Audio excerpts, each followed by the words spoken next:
नमस्कार श्रोताओं, आज हम श्रवण करेंगे शिव महिमा का 11वां भाग। सर्वप्रथम सभी दैवी शक्तियों को नमन।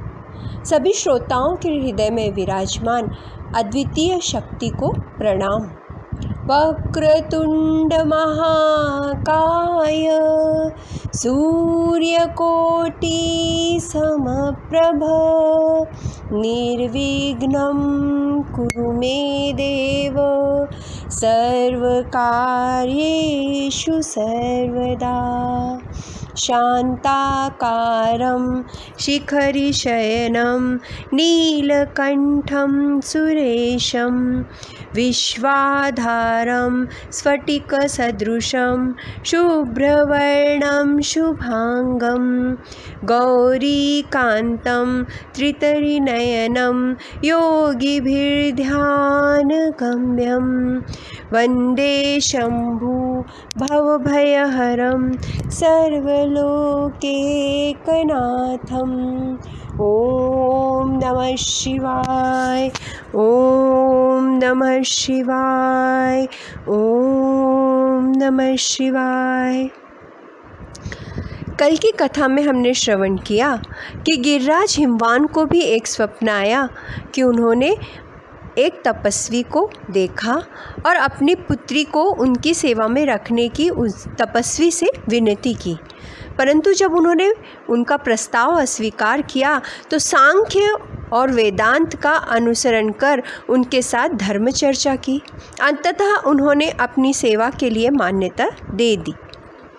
उनकी प्राप्ति की इच्छा मन में रख पार्वती मनपूर्वक सेवा करने लगी।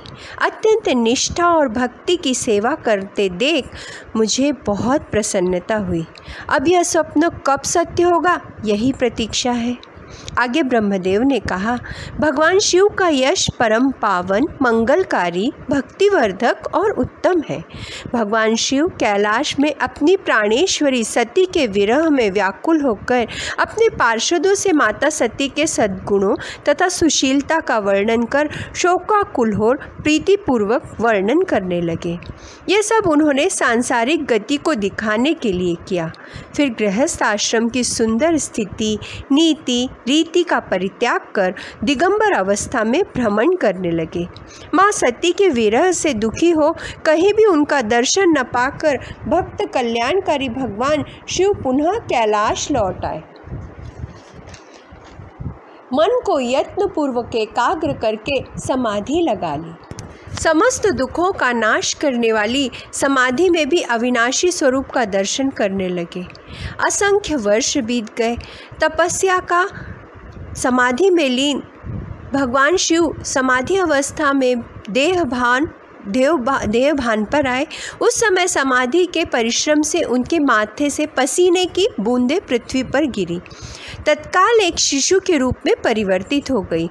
उस बालक की 4 भुजाएं थीं, शरीर लाल वर्ण का था, आकार मनोहर था। वह प्रकट होते ही वह शिशु रोने लगा। यह देख पृथ्वी भगवान शिव के भय से स्त्री रूप धारण कर आई और बालक को अपनी गोदी में लेकर उसे दुग्ध प्राशन कराया। उसका माथा चूम लिया। परमेश्वर शिव का हित साधन करने वाली पृथ्वी देवी सच्चे भाव से स्वयं उसकी माता बन गई। उसके अंतःकरण के शुद्ध भाव देखकर भगवान शिव परम संतुष्ट हुए तथा पृथ्वी से कहा, हे धरणी, तुम धन्य हो। मेरे इस पुत्र का प्रेम पूर्वक पालन पोषण करो। यह बालक यद्यपि श्रम जल से प्रकट हुआ है, फिर भी तुम्हारे नाम से तुम्हारे पुत्र के रूप में इसकी ख्याति होगी। यह त्रिविध तापों से रहित होगा, अत्यंत गुणवान और भूमि देने वाला होगा, मुझे भी सुख प्रदान करने वाला होगा। इसे पुत्र के रूप में स्वीकार करो। भगवान शिव की आज्ञा से पृथ्वी उस बालक को ले गई। वो बालक एकदम बड़ा हो गया, उसे यौवनावस्था प्राप्त हो गई और वो भूमिपुत्र भौम नाम से प्रख्यात हुआ। भौम यानी भूमिपुत्र मंगल। भौम ने काशी क्षेत्र में निवास कर दीर्घ काल तक भगवान शिव की आराधना तथा सेवा की। भगवान शिव की कृपा से उसे ग्रह की पदवी प्राप्त हुई।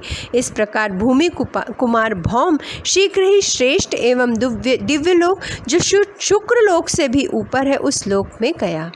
कुछ समय के बाद भगवान शिव ने अपने मन को एकाग्र करके तपश्चर्या का विचार किया।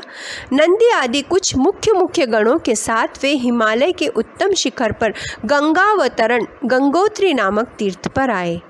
यहाँ पतित पावनी गंगा ब्रह्मलोक से निकलकर समस्त पाप राशि का विनाश करने के लिए भूतल पर अवतीर्ण हुई थी। उस स्थान को तप के योग्य जानकर एकाग्र चित्त होकर सदाशिव आत्मचिंतन करने लगे। उनके शुभ आगमन की सूचना मिलते ही गिरिराज हिमवान भगवान रुद्र के दर्शन हेतु वहां आया। आकर भक्तिभाव से नमन कर उनका पूजन किया। भगवान शिव की स्तुति की। प्रभु ने नेत्र खोले और मंद मंद मुस्कुराते हुए कहा, शैलराज, मैं यहाँ एकांत में तप करने के लिए आया हूँ। तुम ऐसा प्रबंध करो जिससे कोई भी मेरे निकट ना आए।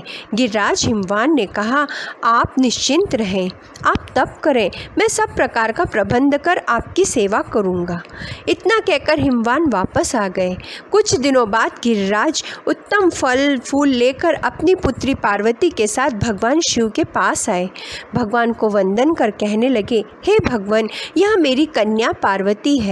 यह आपकी सेवा करना चाहती है, आपका पूजन भी नित्य किया करती है। मैं इसे आपकी सेवा में लाया हूँ।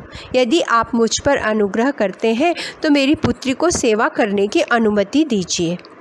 महादेव ने अपने नेत्र खोले, परम मनोहर रूपवती पार्वती को देखा तथा गिरिराज से कहा, शैलराज, तुम्हारी कन्या रूप लावण्यवती शुभ लक्षण संपन्न है। इसी देखकर किसी के भी मन में तीव्र विकार उत्पन्न हो सकता है, इसलिए इसे तुम मेरे समीप तो नहीं लेकर आना चाहिए, क्योंकि इस प्रकार से तपस्वियों की तपस्या में विघ्न आते हैं। सदाशिव के इस प्रकार के वचन सुनकर हिमवान अत्यंत व्याकुल और चिंतातुर हो गए। भगवान शिव के इस प्रकार के वचन सुनकर गिरिराज नंदिनी पार्वती ने कहा, योगीराज, आपने एक महान तप करने का निश्चय किया है। ऐसा तप क्या शक्ति युक्त नहीं? यही शक्ति सब कर्मों की प्रकृति मानी गई है। इसी से समस्त जगत की रचना, पालन और संहार हुआ करता है। आप थोड़ा सा विचार करें, यह प्रकृति क्या है और आप कौन हैं? यदि प्रकृति ना हो तो शरीर तथा स्वरूप कैसे हो सकते हैं? आप सदा प्राणियों के लिए जो अर्चनीय, वंदनीय और चिंतनीय है, वह प्रकृति के कारण ही तो है। यह सुनकर सदाशिव ने कहा, शैलपुत्री, मैं तप द्वारा प्रकृति का नाश कर चुका हूँ, अब तत्व रूप में स्थित हूँ। सत्पुरुषों को प्रकृति का संग्रह नहीं करना चाहिए। पार्वती जी ने कहा, योगीराज, यदि आपने प्रकृति का नाश कर डाला है तो आप किस प्रकार से विद्यमान रहेंगे?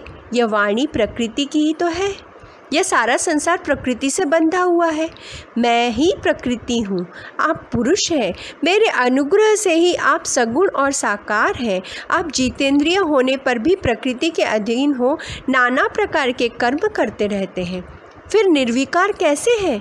और यदि आप प्रकृति से परे हैं तो फिर आपको मेरे समीप आने पे भयभीत नहीं होना चाहिए। पार्वती जी के सांख्य शास्त्र के अनुसार कहे हुए वचन सुनकर भगवान शिव ने कहा, मैं माया रहित परमेश्वर हूँ। तुम श्रद्धापूर्वक मेरी सेवा के लिए आ सकती हो, परंतु सेवा शास्त्र निषिद्ध नहीं होनी चाहिए। इतना कहकर सदाशिव ने हिमालय से कहा, मैं यही तप करना चाहता हूँ, अनुमति दें। आपकी कन्या के लिए आज्ञा है कि वह नित्य आकर दर्शन कर सकती है। हिमवान ने आदर पूर्वक प्रणाम किया और पुत्री के साथ अपने भवन वापस आ गए। उसी दिन से पार्वती जी नित्य ही भगवान के दर्शन के लिए आने लगी।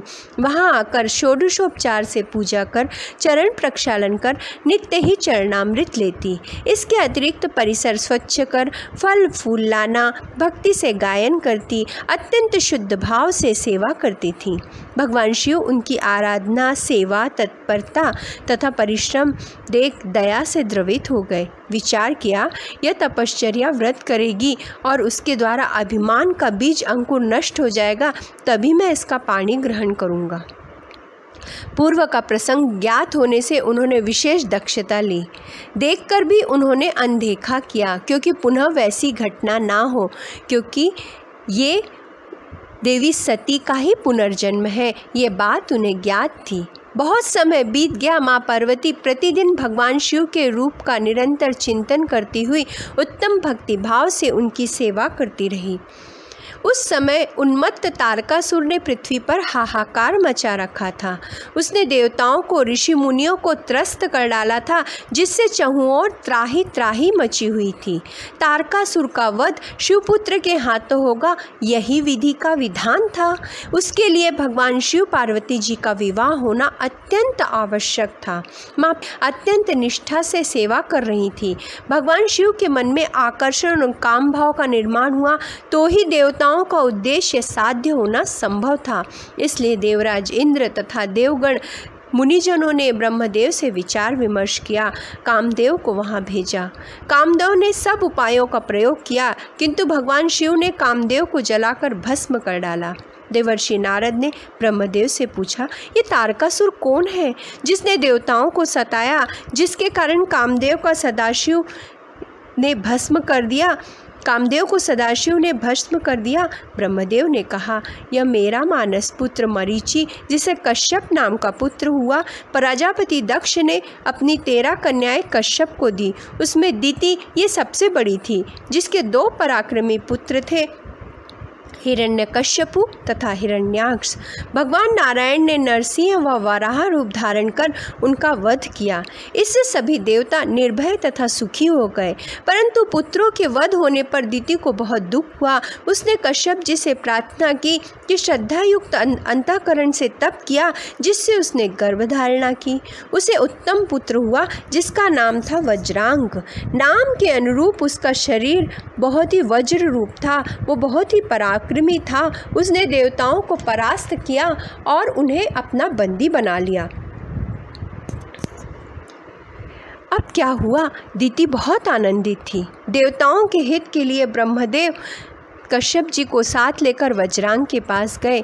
वज्रांग ने देवताओं को मुक्त कर दिया तथा कहा, ब्रह्मदेव, मुझे कोई प्रलोभन नहीं है और ना ही भोग विलास की इच्छा है।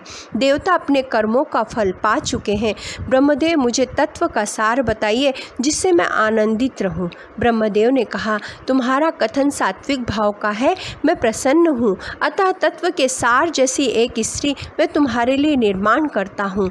ब्रह्मदेव ने वरांगी नामक स्त्री का निर्माण कर वज्रांग को दी तथा ब्रह्मलोक चले गए।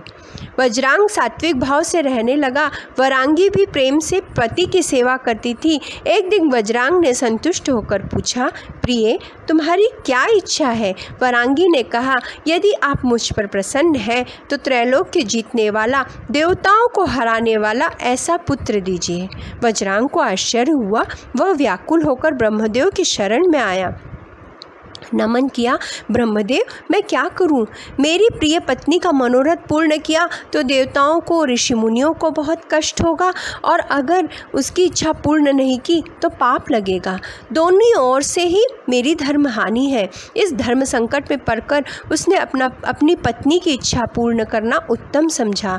अपनी इंद्रियों को संयमित कर वज्रांग ने कठोर तप कर ब्रह्मदेव को प्रसन्न किया। ब्रह्मदेव ने उसे वर मांगने के लिए कहा। तब वज्रांग ने प्रणाम कर कहा, प्रभु, मुझे ऐसा पुत्र दे जो महाप्रतापी, महाबलवान, सामर्थ्यवान और तपस्वी हो। ब्रह्मदेव ने तथास्तु कहकर वर दे दिया और इस प्रकार तारकासुर का जन्म हुआ। कुछ ही काल में पर्वत के समान बलवान हो गया। माता से तप की आज्ञा मांगी। उसने कठोर तप किया।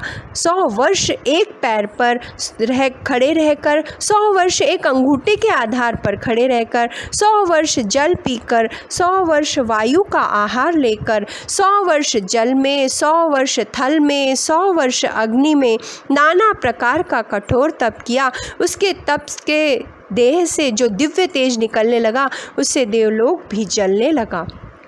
देवता घबरा गए।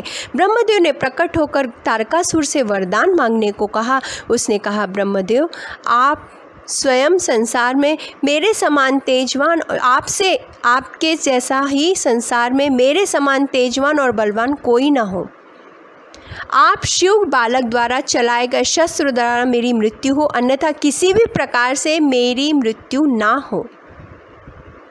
मैं सबसे बलवान रहूं, कोई देवता, कोई भी असुर, कोई भी शक्ति मुझे मार ना सके, केवल भगवान शिव के बालक के द्वारा ही मेरी मृत्यु हो। ब्रह्मदेव ने तथास्तु कहकर वरदान दे दिया। प्रसन्नता से वो वापस लौटा तो दैत्य गुरु शुक्राचार्य ने उसे दैत्यों का राजा घोषित कर दिया। उसका उत्पात बहुत बढ़ गया। देवराज इंद्र ने भयभीत होकर ऐरावत हाथी, अपना खजाना, कुबेर की अमूल्य निधि, वरुण के 9 घोड़े, ऋषियों की कामधेनु, सूर्यदेव ने उच्च श्रवा घोड़ा उसे अर्पण कर दिया। समुद्र ने अमूल्य रत्न दे दिए, फिर भी उसका आतंक कम नहीं हुआ था। इसलिए सभी भयभीत थे और सभी चाहते थे कि महादेव पुनः विवाह कर लें। देवी सती के विरह से वो व्याकुल थे। महादेव अगर पुनः विवाह करेंगे तभी तारकासुर का वध होगा और तारकासुर के आतंक से हम सभी मुक्त होंगे। शिव महापुराण अत्यंत पावन, अत्यंत पवित्र है। तीनों लोकों के स्वामी हो भोलेनाथा, हाथ जोड़कर श्रद्धा से झुकाए माथा। हर भोला हर हर महादेव, हर भोला हर हर महादेव, हर भोला हर हर महादेव, हर भोला हर हर महादेव।